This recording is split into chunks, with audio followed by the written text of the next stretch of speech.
everyone. I'm Mo. And I'm Katy. And this is The Mo and Katy Show. We are two friends from two different worlds coming together in harmony for one podcast, celebrating gratitude, humor, and positivity. We are random, ridiculous, and have been taking humor seriously since 2018. Each week, we'll share two positive news stories from around the world, a quirky fact, the day's weird holiday, a shared experience, and maybe even play a game. All while punning the crap out of each other. Mo, you can't say that. Fine. It's The Mo and Katy Show. Gratitude, Humor, positivity. Hey, everybody. I'm Mo. And I'm Katy, and this is the Mo and Katy Show. I get so excited when we start recording, Mo. It's just so fun to do. I know. This. Is that why you look like Mickey Mouse in Fantasia? All I see is a purple and black. I know it's a blanket. Are you going to stand there the whole podcast with that thing holding it up like that? So here's the situation, folks. Okay, here's the situation. Katy went away for 2 weeks vacation, but it wasn't not vacation. I know. I am working. I am at camp. I am at 2 weeks of sleepaway theater camp. Woo-hoo. I am up in Cecil County, Maryland. And I'm recording from my dorm room, and it's very echoey. So I am sitting at my desk with a blanket over my head. So that's what Mo is seeing over Zoom. I'm also seeing a lot of facial sweat because I believe you don't have air conditioning. And I don't. So here we are in the middle of July under a blanket. And I turned my fan off so we won't have the things I do for this podcast. The things she does for you, listener. I am a hero. You don't even know. I am not cold.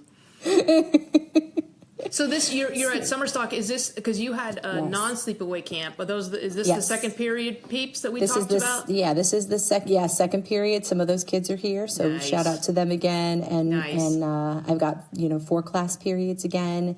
Talented, driven, really smart, young people. It's so fun to work with them. So I'm having an absolute blast. That's it's awesome. really awesome. I'm glad that they get to work with you because as I've said before, you are a phenomenal instructor.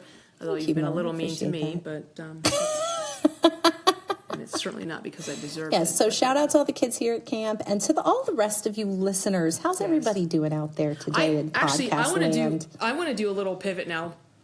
So I'm going to do some shout outs from LinkedIn. So I've been trying to post things on LinkedIn because, nothing says LinkedIn professionalism like us. But I've been posting some of our stuff there. So classy. I know, but we've got David and Deanie. So Deanie's a good friend of mine. They're the latest Tribe of Weirdos. They were on a road trip and they listened to I guess you could call it binge not watching, but binge listening. Binge listening. Unless you stare at the sound waves. But yes, they binge listened 4 episodes. She says, "Oh my God, we're laughing, keep doing it." I'm like, okay, so Deanie and David, thank you for the encouragement. Not that we needed any, but awesome. It's anything to push us more toward that line of irreverence. Speaking of line of irreverence, my friend Jim DeLoach is also on here. We used to cross paths. We used to cross paths in the Pentagon all the time. And one of the reasons, of course, aside from my ample bosoms, one of the reasons that DeLoach loves me is because I was irreverent. So he was a little hesitant when he saw that I was going to have to pull myself back. But he says he is able to reverse engineer his veteran to civilian filter and basically read my mind and hear all the irreverence that is... That's perfect, Mo, because you still get to be irreverent and understood, even though I don't let you completely, swim past that line of irreverence. Right. So. And Jim has also promised us some heckling, so I'm looking forward to that. Sweet. Bring it, Jim. And our biggest LinkedIn friend is Sean McAndrew, who we actually met through Owls when we did the moderation panel. Hi, Sean. Whenever that was. But she also... has kind of helped me with LinkedIn from a business perspective. And so that's awesome. So she was commenting about, how we're she goes, I don't really have a green thumb. In fact, I think she said her thumb is brown.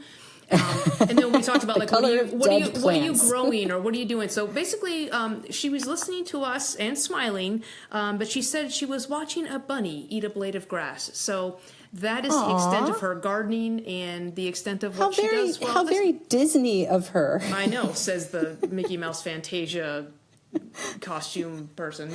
Speaking of animals, I have to tell you something that happened to me my first night here at camp that was a little bit scary. Okay. Well, it wasn't scary until later when I thought about it and realized that it really was scary. I walked out of the building and I saw what I thought was a cat ran across my path in front of me to chase something. And it turned out, I had my flashlight, it turned out it was a bobcat. Oh. And like, at first I was like, oh, cool, I just saw a bobcat. And then I was like, oh, that bobcat could have ripped my face off. Like, I was like, yikes. What was it chasing? Yeah, so that was kind of crazy. I think a bunny was chasing a bunny. Oh, maybe. I didn't stick around to see how it turned out. But, yeah, did you see Sean? Maybe Sean was watching the bunny eat a blade of grass. That is possible. It's all, I don't know, you know? It's like Inception. Yeah.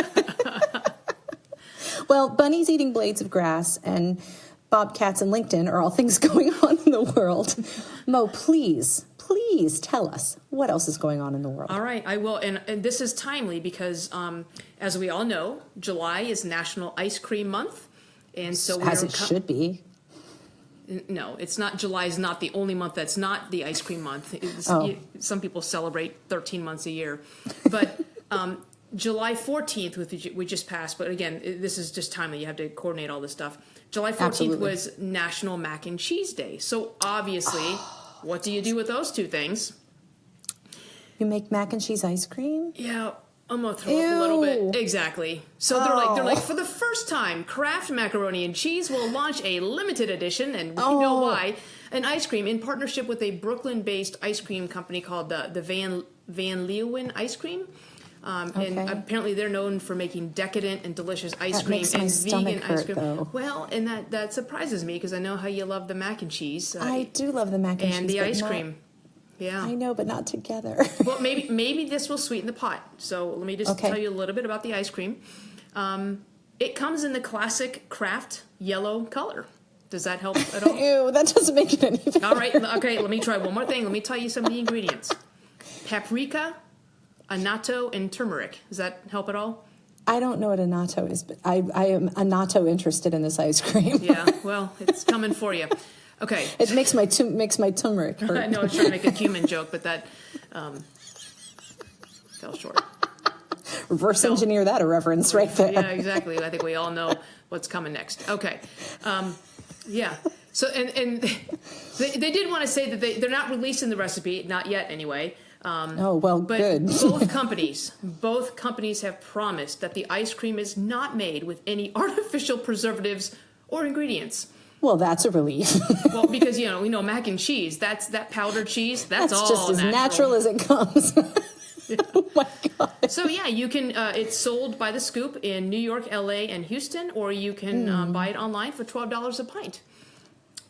Wow, I think I'm going to pass on that one, but thank you for the And when you say that, it literally makes my stomach kind of turn. So, which actually is a nice segue into my story, because if I were to get sick, of course I would need to maybe go poop into the bathroom, and you did say sweeten the pot as well. So that all segues beautifully, because I want to tell you about some toilets in South Korea. I just wanted to see how that would land. I'll take it plopped right in there. I'll take conversations I didn't expect to have for 100. All right, well, it gets better. In South Korea, there was an environmental engineering professor at Ulsan National Institute of Technology, Science and Technology, and he created a toilet that does the following thing. I was just going to say, they've Let me tell you what toilet. it does. Okay, sorry. It composts human excrement and turns it into methane biogas for use in the school's energy system.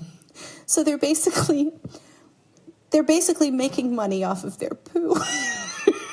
So when someone says they're dropping their kids off at the pool, So what it does is it has a powerful vacuum that sucks.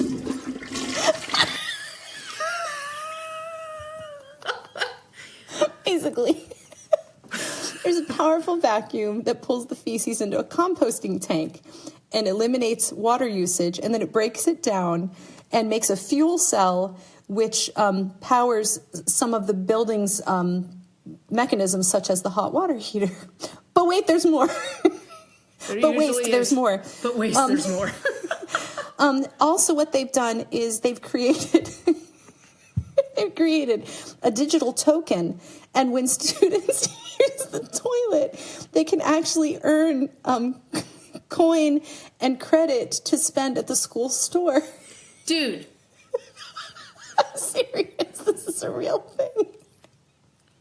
Do we know what the tokens look like? Are they brown? Is it like a little poop emoji?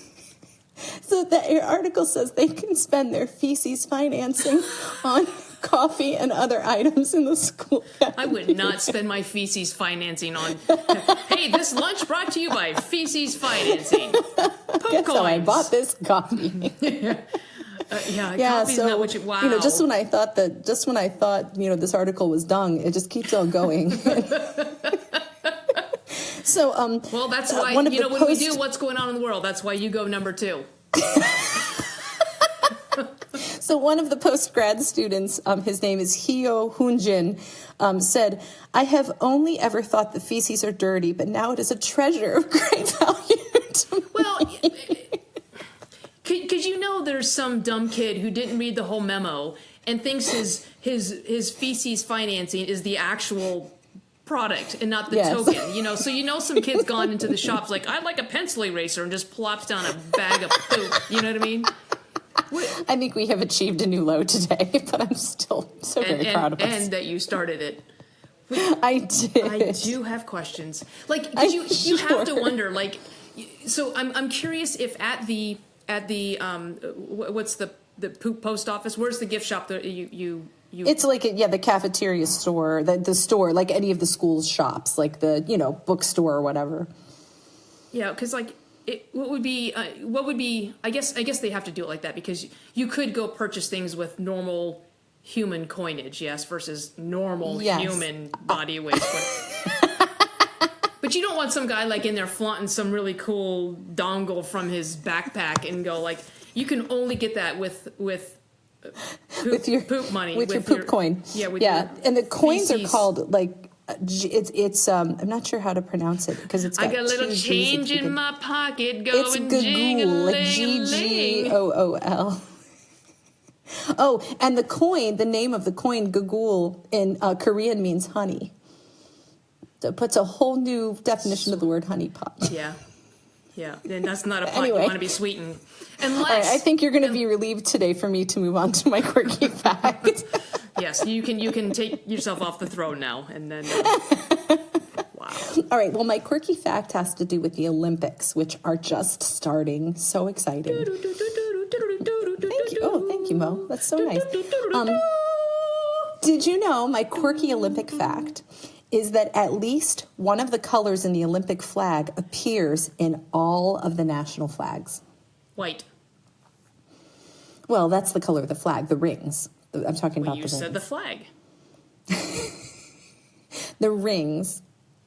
Well, yeah, I guess white would count. So every single country that competes in the Olympics has at least one of the colors. Wait, all of them. I don't know why you're guessing colors. Because all of the colors, at least one of the colors of the Olympic flag appears on all national flags. And I'm guessing red. Well, for one country it might be red, one country it might be green, one country it might be blue. Well, that's not the same. What's the fact? This is like playing cahoots. At least one of the colors. Half the sum of purple must be 2/3 the time of orange. Oh my gosh, Mo and I are playing this game that is kicking our butts. Let's not talk about it because it's not happy. Well, I feel like you are talking about it. I'm not. Listen. I am listening. At least one of the colors of the Olympic flag. And I'm guessing red. No. At least one of the colors of the Olympic flag. What are the colors in the Olympic? What are the colors in the Olympic flag? Yellow, green, red, blue. Is that it? Okay, so at least one of those colors is in every country's flag. Every country that competes has one of the Olympic ring colors in its flag, at least one. Oh. Yeah, that's different than red. So what you're saying is every country that competes has a color in their flag that is represented on the Olympic flag. Yes. Okay, that's not how I understood. Why didn't I say that? Anyway, happy Olympics, everybody. What's your favorite Summer Olympics event to watch, Mo? Red. You know damn well what my favorite sport is. You've watched me watch it at Quartet. Moe is a big soccer fan. Moe's just a big fan. Moe can't sit still when she's watching soccer. She paces, and it's really quite fascinating. You literally could, like, paint her red, and she wouldn't notice while she's watching soccer. Then I could say that I was the color that's in every Olympic country competing flag. All right, please save this. Tell us what today is. All right, Grandma. That's a compliment, because today is Gorgeous Grandma Day. Hashtag. Do you have a gorgeous grandma in your life, listeners? Hang on, though. This day was created by Alice Solomon, and she created it in 1984 to honor all women of a certain age, whether they are grandmothers or not. Because it is time to recognize their accomplishments and their abilities, and their lives have only just begun. So again, power to the people. We are embracing the age of the Nana, and we are encouraging all women to flaunt their granny attitudes with purpose and style. I like how you did like your head to the side. I know, because you're lucky I didn't say granny panties, although I just did. All right. So here's the deal. Here's the checklist for who is a gorgeous grandma. Okay. She is every woman over 50, 60, or 70. Who believes she has her whole life ahead of her, not her whole life behind her, who wants to get the most out of every day of her life, who wants to thrive, not just survive, who cares for her mind and her body, who remains adaptable to life's bittersweet as well as sweet moments, cherishes herself as much as she cherishes her loved ones, and refuses to remain static. She is always opening to learning, to new ideas, to new challenges, and to new experiences. Loves life. So if we didn't just make a listener who can holler, know it. I'm telling you. Then I don't even know. Yep. You know so what? You said I would spend my feces finances on this. All my poo is going to you, gorgeous grandma. So I just want to clarify. All my poo is going to you. What? So listen, I just want to clarify. You said women in their 50s, 60s, and 70s. No, I specifically said every woman over 50, 60, or 70. Oh, okay. So, yeah, you can celebrate in 2 years, and I cannot celebrate this year for now. Don't pipe down. So, yeah, channel your Nana. This is the age of the Nana. I just thought that was really cool.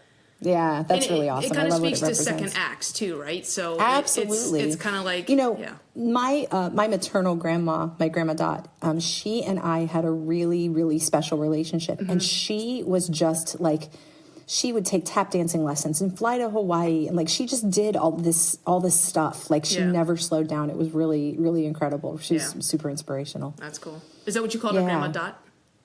Grandma Dot, because her name was Dorothy. But did you call her Grandma Dot, or did you just call her Grandma? We called her Grandma. Yeah, but to differentiate Grandma, when you're talking. And my kids called her Grammy Dot when they came along. So, yeah. So it's fun. And she actually used to call me Little Dot because she and I were so much alike. Aww. And I loved that. That's cool. I loved that. Yeah, absolutely. So speaking of what my grandma used to call me, I thought it would be fun today to talk about little like pet names in terms of endearment that we use for family members, or that family members use for us, or that we've heard of other people using in families, because that's just fun. Yeah. It's fun to hear the stories behind those. Yeah. So do you have any, Mo? Do you have any? I'm just trying to think what my dad used to call me. I believe he used to call me Lee, Cindy, Jan, Barb, Earl, Skippy, Lonnie, Pancho, Conchita, Michelle. That's usually he would go through the other five you got all the dogs in there dogs, too. Yeah. If we had a fish name, there was and by the time you figured out who he was talking to, it's like he forgot why he was yelling. Yeah, I'm like, I'm here. Was it to give me my allowance? All right, here, I'm ready. But yeah, no. That's funny. We always joke that my sister, her name is Jennifer, but she went by Jenny growing up. So Mom would call me Katy and her Jenny. Those were our names. You start to say one and you flip to the other one real quick. But your sister calls you. She calls you. My sister calls me Kitty. She is the only person that calls me Kitty. And I call her Fred because I took Jennifer and made it Jennifred, and then I shortened it to Fred. There you go. So, and I'm the only one that calls her Fred, and she's the only one that calls me Kitty. So cool. And you are everybody calls you Mo, but that started as a family nickname too. Yeah, it started as Mish Mo. And I actually went by Mitch in high school, but yeah, started as Mishmel. So my nieces still call me. Did you go by Mitch because there were so many other Michelles? Yeah, there was like 6 Michelles. I'm like, oh my god.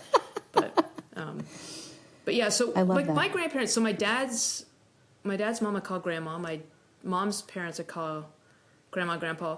My nieces called my dad, their grandfather, Papa. Okay. So it was and we call my mom Gma and Papa. And then I think their paternal grandmother they call her Nana. Okay. But yeah, there's so many nicknames out there.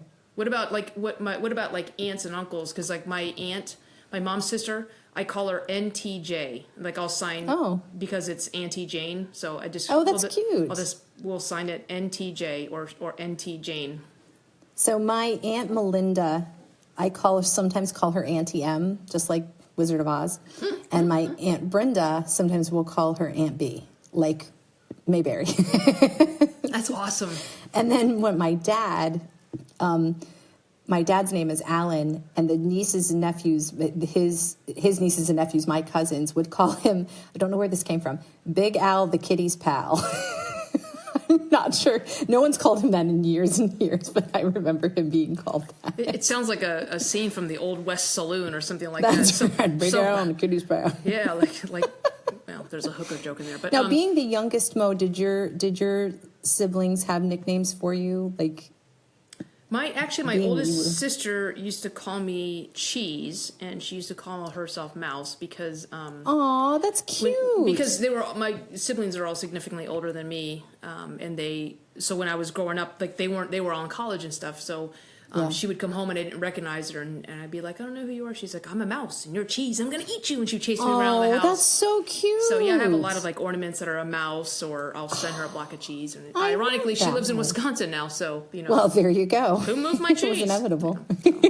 That's awesome. But yeah, we didn't have any. Like I listened to other people, grandma, some first names, and that's why I asked you if you call your grandma Dot, or just grandma. Mm-hmm. Yeah, I call both of kind of back in the day where you didn't have a bunch of fancy names for grandparents. They were grandma and grandpa. So both sets of mine were grandma and grandpa. But do you hear some people, they were like, well, I went to my grandfather's house. I'm like, my God, that's a lot of syllables. You know what I mean? It's like grandmother. Yeah, bring my. I don't know what that actually, was. I have some piano students that actually call their grandparents grandmother and grandfather. It's interesting.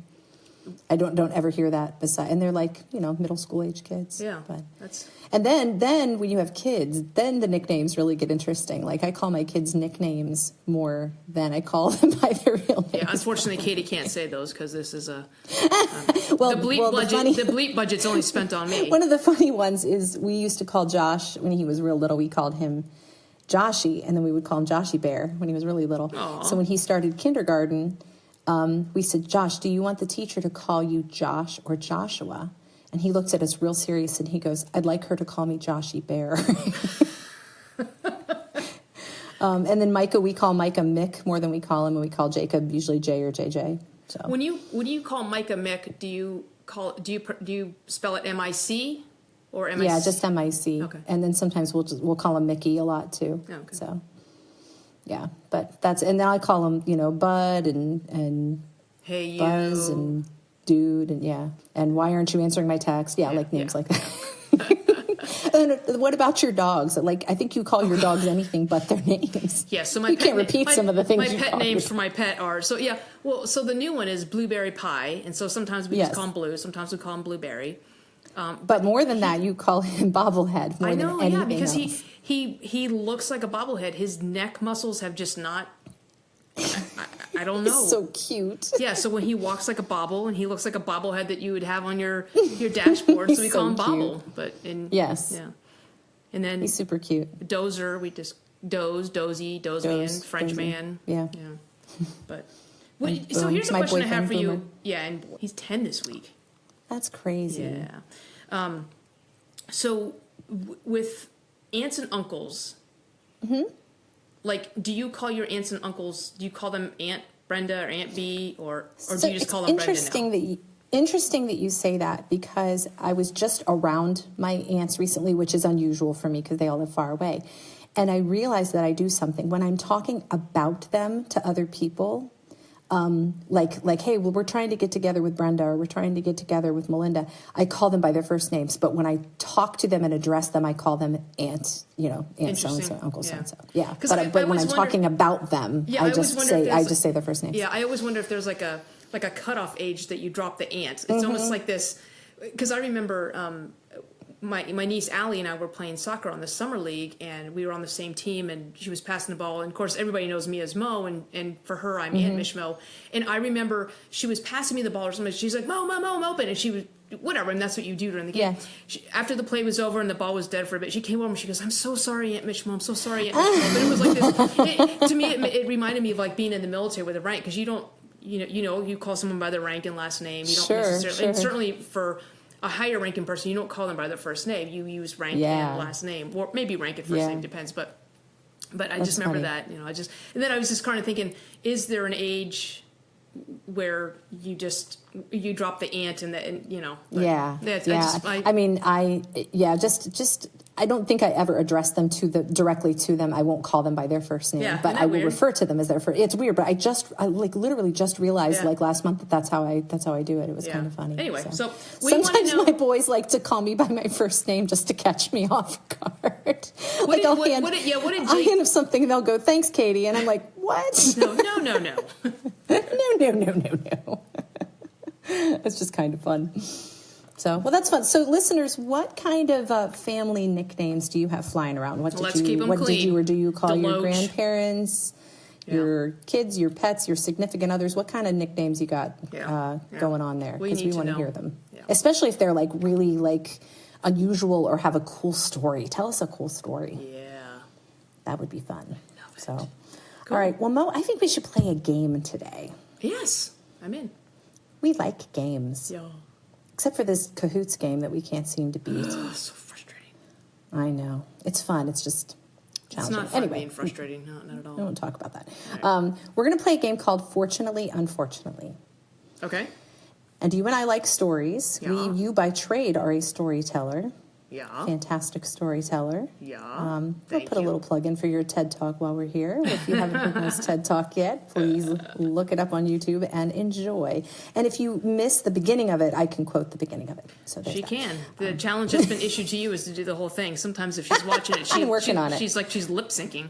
I'm practicing it. Is it lip singing or lip syncing? Sync. S-Y-N-C. Sync. I might have been saying that wrong. Have you thought it was wrong your whole life? I've either thought it was wrong or said it was wrong. Okay, that's okay. I might have convinced some people it was wrong too. Anyway. There's grace.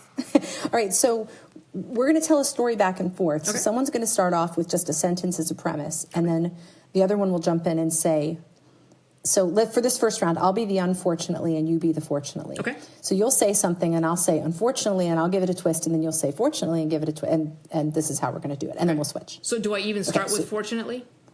No, you just start off with a premise. Just give me it's like one sentence at a time. Okay. Well, Kraft Macaroni and Cheese has released a macaroni and cheese flavored ice cream.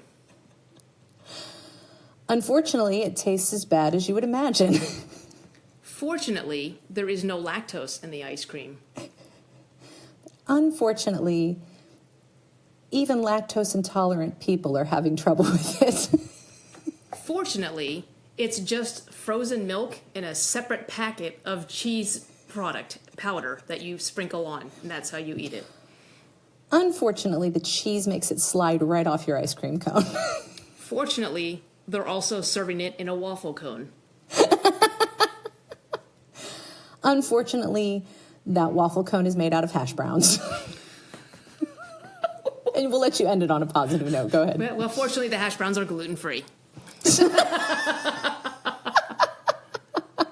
All right, so now you be the unfortunately and I'll be the fortunately. Oh, I'll be the well, you be the Debbie Downer.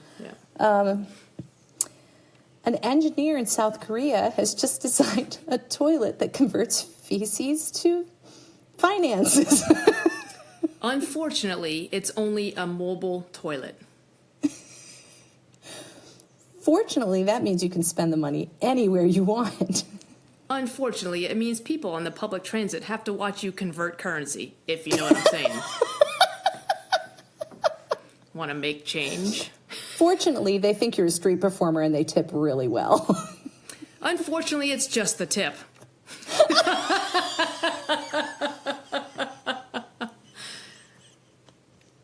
That is usable currency. Now's the time I wait to see if I'm going to have to edit that out. She's still laughing. That's promising. What we're looking for is for Katy. I have to end this on. I've done this on a good note. Fortunately, I don't know. I think I just won the game. Fortunately, no. Fortunately, the fact that you're using it on the subway car means you get the whole subway car to yourself. All right, let's do one more. You start. Okay. I am tempted to go to the Lego store and buy the Lego vintage typewriter. Unfortunately, the typewriter doesn't really type. Fortunately, it has a Bluetooth connector so that you can make it seem like it's typing just by typing in your phone. Are you telling me the truth right now? I'm playing a game. Okay. Unfortunately, what part of we're playing a game? You came up with this game. It only types in South Korean. Fortunately, South Korean is translated or converted to dung dollars. Did we end up here? Unfortunately, the Lego store does not take that currency. Fortunately, the one in Korea, North and South, does. And scene. Why did it have to be South Korea? Why did it have to be South Korea that had the dung toilet converting thing? I don't know. Makes such a better stigma there. Well, friends, play this with a friend. Fortunately, unfortunately, throw us a sentence and we will volley it back and forth with you in the comments. So please bring it on. Let's play some fortunately, unfortunately. But the first thing we want to know is pet names for your family members. Second thing we'd like to know, and this is the reason it's number 2, is how would you spend a dung dollar? We want to know how you would spend a dung dollar, or what would be a better name for the... You know what I would do? I would buy a diving board for my pool. That's what you would do? That's what I would do. To us. All right. Again, I think we're done with these, so I'm going to go ahead and get us a gratitude quote so we can remember that let's just wipe the slate clean. Yeah, let's clean the crack up, and then because we need to spend our energy on gratitude, humor, positivity, and a little less on this ridiculousness. So our gratitude quote today comes from Renée Paule. Gratitude is the appreciation of things that are not deserved, earned, or demanded. Those wonderful things that we take for granted. I love that. Isn't that good? Yeah. Everyday stuff we take for granted, that's what we should be appreciating for sure. Yep. I totally get that. Awesome. I love it. Awesome. All right. So send us your dung dollars. What else you would call the fiscally feces financing. And in the meantime, I will just say, be grateful, keep laughing, and stay positive. And we'll see you next week. Okay, bye. Bye. We got to flush this episode. All right.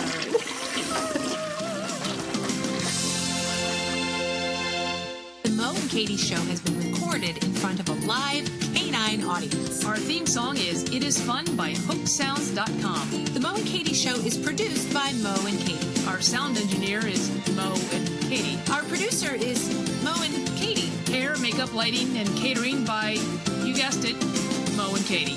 For comments, suggestions, and smart remarks, visit the Mo and Katy Show Facebook page or email us at moandkatyshow@gmail.com.